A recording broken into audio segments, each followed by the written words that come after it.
Rachel Chonko here with the Club Solutions Magazine podcast. Today, I'm joined by Luke Carlson, founder and CEO of Discover Strength. His brand has carved out a powerful niche in the fitness industry by focusing exclusively on efficient, research-backed strength training. We'll dive into how the concept came to life, why it's resonating with consumers, and what operators can learn from the trends fueling Discover Strength's rapid growth. Let's get into it. Luke, thank you for joining me on the Club Solutions Magazine podcast. I really appreciate it. It's my pleasure. I'm excited to be with you. Discover Strength is such a unique concept in the fitness industry. Can you just walk us through the origin story and how it came about? Yeah, origin story was I'm 20 years old. I'm an undergraduate student, University of Minnesota, studying kinesiology, exercise science. And Rachel, I can tell you the classroom that I'm sitting in, and we're studying motor units, muscle fibers, whatever it is. And I'm thinking to myself, this is awesome. I love learning about this. But in that moment, I realize motor units, muscle fibers, our understanding of all of this scientific research, none of this matters unless it actually trickles down and impacts how a human being actually works out. And so we weren't studying exercise science in a vacuum. It had to actually trickle down and impact how people exercise. And at that time, I knew a lot of people were working out. A lot of people were exercising in gyms and health clubs and professional sports training facilities and colleges and all of it. But they weren't exercising in a way that was reflective of all of this scientific research. So I said, I'd like to spend the rest of my working life bridging the gap between all of this scientific research and then how people actually work out. So that has become our core purpose. And I knew it, almost 25 years ago. We call it leading the movement in evidence-based exercise, but that just means let's bridge the gap between the scientific research, which we have so much of, and how people actually work out. Now, let me just mention, Rachel, we have so much research, paper published just 2 months ago, an Italian researcher that did a review of the 47 papers. So this is essentially a meta-analysis of the 47 papers that look at, do exercise professionals know anything about exercise? And it turns out exercise professionals don't know anything about exercise is what their conclusion was. And so we are in an industry that is not based on scientific research. And this particular researcher says, we have so much wonderful research and exercise working out is awesome. Why aren't we bridging the gap? And of course, I read that paper and I thought, yes, brother, I hear you. This is what we've been working on for many years. So that's the foundation of Discover Strength. Discover Strength launched 6 years later. I was a strength and conditioning coach in the NFL. I loved it, but I thought this is more meaningful for normal people. Normal people need to engage in smart strength training. And so we launched in 2006 with one studio.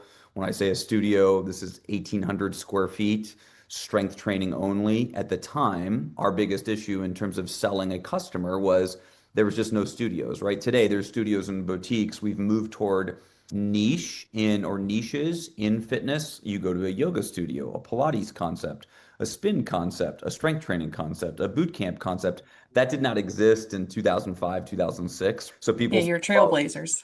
I don't know if we were accidental trailblazers, but people walked in, a customer walked in and said, this is the smallest health club I've ever been to. What's going on? And we said, okay, we're not a health club. We're just doing strength training. Since then, all of these concepts emerged, and it was a good decision for us from a strategy standpoint to really have a narrow focus. But from day one, our focus was what we call personalized strength training, meaning we did one-on-one and small group, and small group to us was 3-on-1 strength training, and we haven't deviated from that since. That is all we do. A one-on-one workout is 30 minutes. A small group workout is 45 minutes. Someone trains twice per week. We grew that location over the first few years. We found out we were like the highest revenue per square foot fitness concept in North America. I was totally unaware of it. Basically, Tiffany's and the Apple Store were doing more revenue per square foot than us. And I thought we could probably open up a second location. We did that, a third location, a fourth location, a fifth location. And then we started reading and learning about franchising. So we opened in 2006. We opened our first franchise location in 2021. Today, as we record this, late 2025, we continue to open up company-owned locations, and we're growing rapidly via franchising as well. Where do you see the biggest gaps between what the science says that people should do and what most fitness consumers are actually doing, and how that's built into Discover Strengths programming?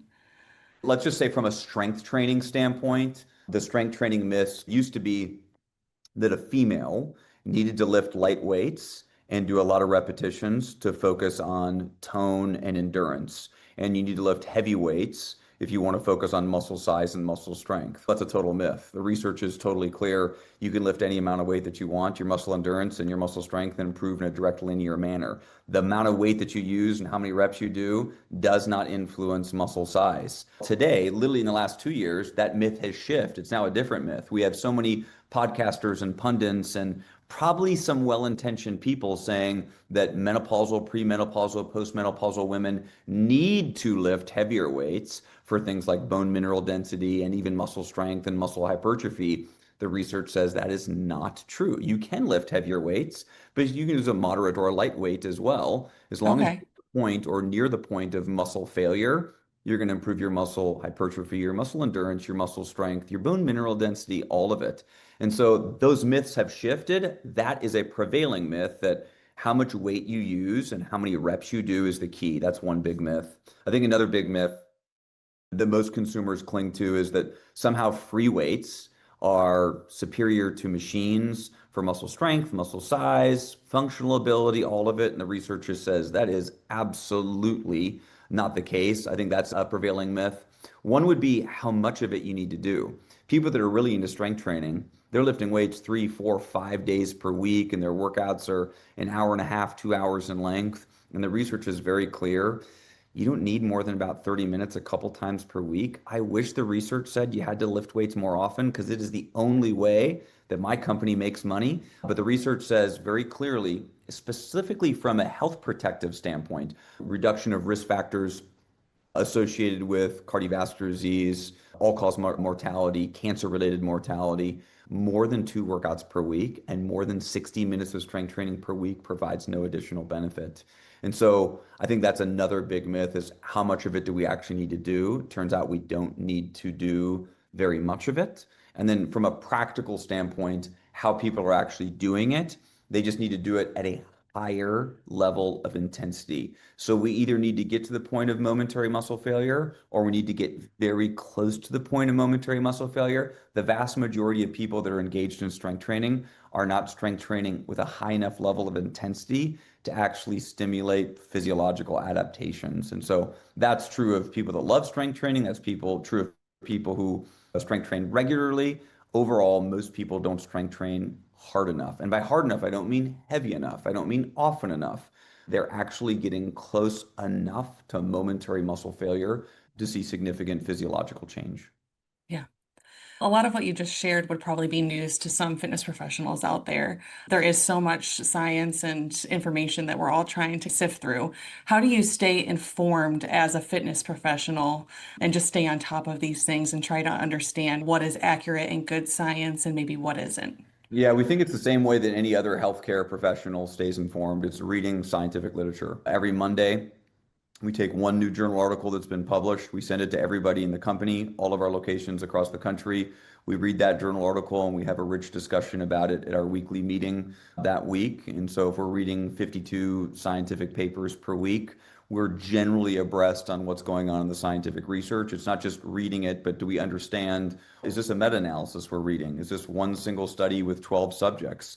Does this change how we're prescribing exercise completely, or does this just inform us what population is involved in this particular study? So that's, of course, what we should be doing is we should be reading the scientific research on a regular basis.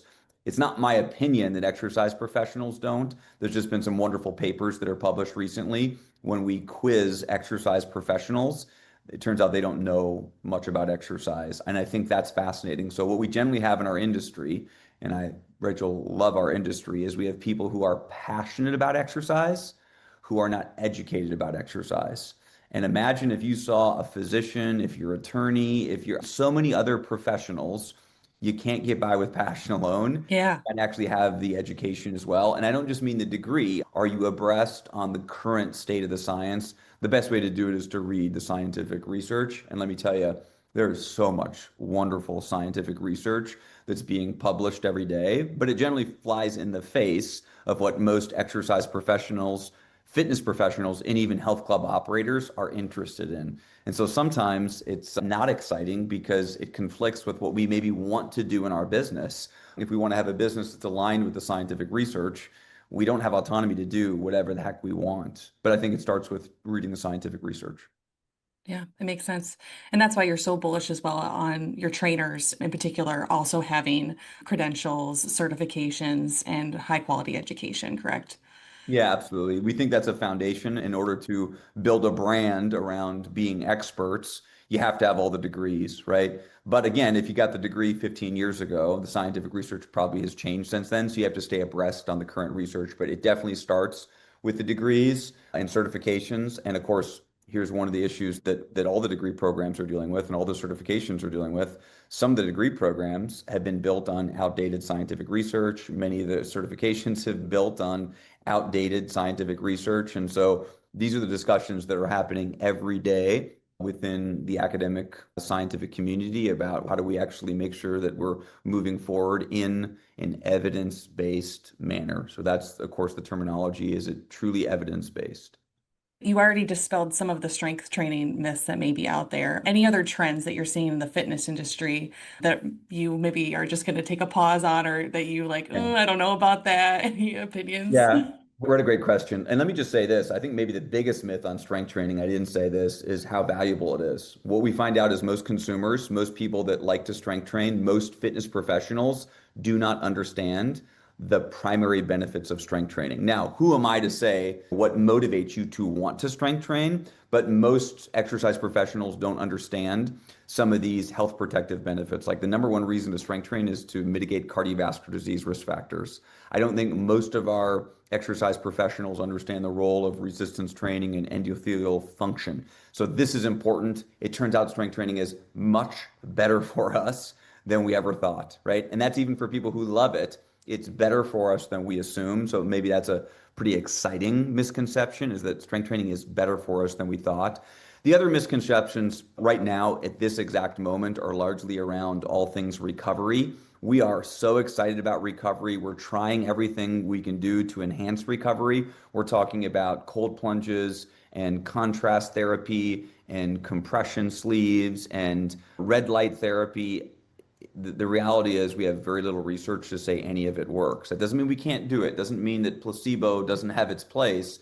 But man, we have good research on a lot of this. You should not be cold plunging after you do a strength training workout. That's a great way to mitigate increases in muscle hypertrophy, which of course is what the opposite of what most people want to do. So this is another example of the industry is moving forward without a scientific foundation to support it. And again, we're probably never going to be respected as a part of the allied healthcare continuum if we continue to do that. And it's not for me to say that we shouldn't do that. We just can't do that and also be expected to be looked at as a part of this healthcare continuum, which many of us want to be a part of. And we say things like when COVID-19 happens, we were closed down, we weren't respected. Of course, we weren't respected. We show up in a way that says, don't respect us. We're going to do whatever we think is popular and makes money, rather than what does the scientific evidence currently support? And one of those would be many of these recovery modalities. And so with recovery, like you said, you can do it, but maybe shy away from making bold statements in terms of the benefits and saying that it's science backed, A things like hundred that. percent. Yeah, we have to even be careful about calling it recovery. We should just call it a cold plunge. If you want to take a cold plunge, take it. But we don't have any evidence that says a cold plunge, for example, is going to help you recover faster. And so some of that is nuance, but we've labeled that whole category as recovery. And my goodness, we just have very little research that says it helps you recover. Now, we know there are a few things that help us recover. One of them is sleep. Sleep absolutely is magical when it comes to recovery. I don't know if many clubs are somehow taking advantage of that, but a lot of the other recovery modalities, the excitement around them is far outpaced any of the current scientific research. That doesn't mean that can't change. It could shift. We could have a different conversation 5 years from now, but right now, largely not evidence-based. Discover Strength has obviously had a lot of success over the last 10 plus years. You're growing quickly. What do you feel have been the biggest keys to your success? I'm assuming the science, a strong foundation in science is one of them, but any others? Yeah, I think for us, it's that we stay within a strategic niche. I love our whole industry. I love every aspect of it. And we were very intentional that we want to carve out a very narrow niche. And for us, that's just personalized strength training. And so we don't compete with people that are doing a whole variety of different cardio options. And most of our customer still has a membership to a full service health club of some kind. And so we think we can coexist with so many options that are out there. And if we continue to stay in that niche, we build a brand and a reputation of if you're really serious about resistance training and you want to do it in a time efficient way, then we're a great solution. So staying focused on that niche, never getting outside of that niche, not talking about nutrition, not talking about recovery, not trying to provide services around cardio allows us to continue to grow that brand. There's a great concept. The strength of a brand is inversely related to the scope of the brand. So the more you do, the weaker your brand becomes. We have intentionally tried to do very little so that our brand becomes much, much stronger. That's number one. Number two is we're really obsessed with strategy. And strategy just means understand how you're different on paper from your competitors and try to dig moats around those things. So a couple of our strategic anchors, one of them is expert educated trainer, which just means we're going to hire people with undergraduate degrees and advanced degrees, and we're going to make sure they're certified by the American College of Sports Medicine as exercise physiologists. We don't call a personal trainer. They're exercise physiologists. They're reading a significant amount of scientific research. They're publishing scientific research. And I love all fitness professionals. We just said, how do we want them to be different? And for us, that point of difference is they're going to be experts in their specific area. So that's one of our strategic anchors. So the second big reason I think we've been able to be successful is we actually have a strategy and we have fidelity to that strategy. We spend all of our resources, all of our intellectual capital focusing on how do we deepen the moat around the strategy. So I think that's number two. And then number three is we have, I think, a really good senior leadership team that's been together for a long time. And investment in that leadership team, I think, has allowed us to continue to grow and grow intelligently. Our leaders around finance and operation and marketing and franchise development, we've all been together for a long time. And to me, as go the leadership team, so goes the company. And I made a decision a long time ago, Rachel, that I wasn't going to run the company. I wanted a senior leadership team to run the company. And so to me, that's the enjoyable part of the journey, but I also think it's the best way to build a company. So I think that's foundational to our success. Yeah, work on the business, not in it. Yes. Okay. What excites you the most as you look towards the future for Discover Strength?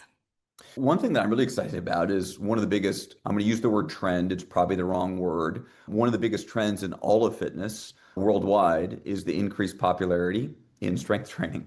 And so, like in 2006 and 2010 and 2012, we feel like we had to convince a consumer to strength train. Now, you cannot listen to a podcast, you can't pick up the New York Times, you can't pick up any lay media and not see the importance or something about the importance of resistance training. So the consumer largely understands they need to be engaged in resistance training. Wow, we're perfectly positioned for that. We love that. First of all, I'm more interested in can we get as many people engaged in resistance training as possible, regardless of where they're doing it. We happen to focus on it, so it definitely benefits our business. So we're excited about that. And then we're just excited about continuing to get into markets that we haven't been in before and growing within those markets. We have wonderful franchisees, franchise owners that are excited about growing the business and teaching this evidence-based approach. We are excited that what we do as a business aligns with what's popular right now. And I said fad and I said popular, but the reality is since 1971, strength training has only increased in popularity with every passing year.